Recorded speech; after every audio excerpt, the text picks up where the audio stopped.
शिमला के जो हमारे व्यापार मंडल के साथी हैं और व्यापार मंडल के साथ साथ जो हमारे स्ट्रीट वेंडर्स एसोसिएशन हैं, उनके पदाधिकारियों के साथ एक सकारात्मक चर्चा शिमला शहर के लोगों के साथ करी है, जिसमें हमारे ख़ास करके शिमला के जो माननीय विधायक हैं हरीश जनाठा जी, शिमला के मेयर है सुरेंद्र चौहान जी, और कमिश्नर है, और जो हमारे यूडी के सेक्रेटरी है, और सभी अधिकारी उसमें मुख्य रूप से उपस्थित रहे। और पिछले काफ़ी समय से केवल शिमला शहर में ही नहीं मगर पूरे प्रदेश के अंदर जो तय बाज़ारी को लेकर मसला गरमाया हुआ था, उसके संदर्भ में और वैसे भी हमने किस तरीके से स्ट्रीट वेंडिंग को रेगुलराइज करना है, उसके मुतलक इस बैठक का आयोजन जो है वो आज किया गया है। आप जानते हैं कि, और आपके माध्यम से मैं प्रदेश की जनता को भी कहना चाहता हूं कि इसमें मुख्य रूप से जो हमारा केंद्र सरकार का जो protection of livelihood and regulation of street vending act है 2014 का, उससे ये हमारे प्रदेश में भी इसके तहत वेंडिंग को जो है वो किया जाता है। इस कानून के तहत इसमें कुछ जो है संशोधन हमारे जो है प्रदेश सरकार के माध्यम से भी लाए गए हैं। जो एचपी स्ट्रीट वेंडिंग रूल्स है 2016 के कानून है, वो एक्ट है, ये कानून है, ये रूल्स है, ये हमने प्रदेश सरकार की ओर से 2016 में इसको अमेंड किया है, जिसमें स्ट्रीट वेंडिंग को कैसे कैसे पूरे प्रदेश के अंदर और पूरे जो है ख़ास करके म्यूनसिपल कमिटीज़ के दायरे में इनको कैसे रखना है, उसके बारे में चर्चा की गई है। आज तो हमने मुख्य रूप से शिमला शहर के बारे में ही चर्चा करी है, मगर आने वाले समय में हम प्रदेश के और इलाकों में भी किस तरीके से वेंडिंग होनी चाहिए उसके बारे में चर्चा करेंगे। और यहाँ पर शिमला शहर की अगर हम बात करें, एमसी शिमला की, तो यहाँ पे जो है वो आपके टाउन वेंडिंग कमेटी टीवीसी का जो है वो गठन 2023 में हो चुका है। ये 17/9/2023 को जब चुनाव हुए एमसी के, उसके बाद इसका गठन हो चुका है, जिसमें 9 सदस्यों को रखा गया है। कुछ इसमें ऑफिशियल मेंबर्स है, कुछ इसमें नॉन ऑफिशियल मेंबर्स है, और 5 मेंबर्स इसमें ट्रेडिंग एसोसिएशन के भी है, और रेजिडेंट वेलफेयर एसोसिएशन के भी इसमें लोग हैं, एनजीओ के भी इसमें लोग हैं। तो वहाँ पे ये तय किया जाएगा कि किस तरीके से हमने वेंडिंग जो है पूरे शहर के अंदर करनी है। अब इसमें मुख्य रूप से हमने ये बात रखी है कि अभी जो टोटल अभी तक आइडेंटिफाई किया है पूरे शिमला शहर के अंदर, ये हमारे 1060 जो है वो वेंडर्स को आइडेंटिफाई किया गया है, और जिसमें से नए जो अभी टीवीसी का जो सर्वे हुआ उसके माध्यम से अधिकतर 540 और अधिकतर जो है इसमें पाए गए हैं, जिसमें से कुछ इसमें त्रुटियां भी हैं, कुछ इसमें डबलिंग हो रही है, कुछ इसमें ऐसे है जो जब इसका सर्वे किया गया उस टाइम में तो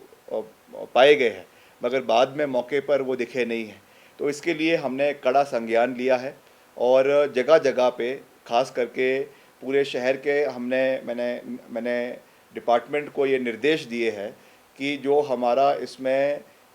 हाई डेंसिटी एरियाज़ है, जैसे आपका राम बाज़ार है या लक्कड़ बाज़ार है या आपका जो है मिडिल बाज़ार है, जहाँ पे ज़्यादा से ज़्यादा स्ट्रीट वेंडिंग जिस इलाकों में होती है, वहाँ पर थोड़ा रेट जो आपका है उसको हाई रखा जाए और बाकी एरियाज़ में उसको कम रखा जाए, ताकि इसमें बराबर तरीके से जो हमारे वेंडर्स हैं उनको भी नुकसान ना हो और जो व्यापारी लोग हैं उनको भी इसकी नुकसान ना हो। इसमें डेजिग्नेटेड तरीके से जो है आपके ब्लू लाइन ये लगाई जाएगी।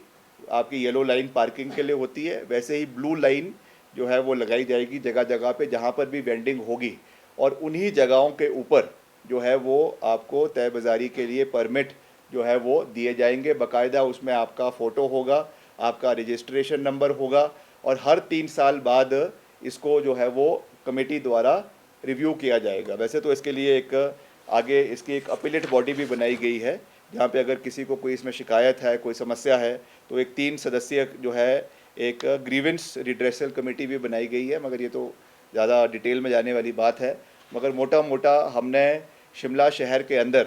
कि किस तरीके से हमने इसको रेगुलराइज करना है, क्योंकि बहुत बारी ये मसला उठा था कि बाहर के लोग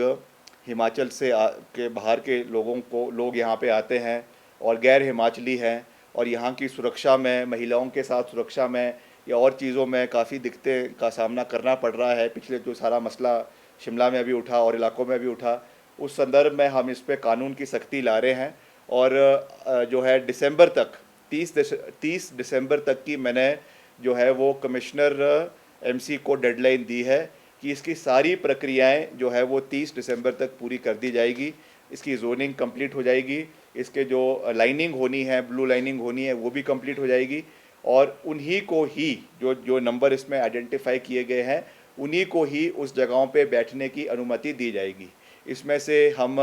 विकलांग लोगों को भी इसमें